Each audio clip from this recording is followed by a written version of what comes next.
ప్రియ JDS మిత్రులారా, ఈ రోజున స్వచ్ఛమైన వాక్యం, స్తోత్రాలకు అర్హుడెవరు? యేసా యెహోవా. తేల్చుకుందాం ఈ రోజున.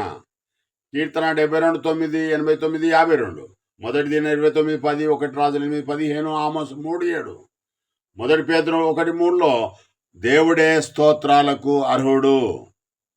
తండ్రి అయిన దేవుడు యెహోవా మాత్రమే స్తోత్రాలకు అర్హుడు. యేసుక్రీస్తు స్తోత్రాలకు అర్హుడు కాదు అని రాసి ఉంది. ఒరే అజ్ఞాని వాక్యాన్ని సరిగ్గా విభజించడం అర్థమవుతుంది. ఒక చోట అవునని కాదు, ఇంకో చోట కాదని కానీ బైబిల్లో రాసి ఉండదు.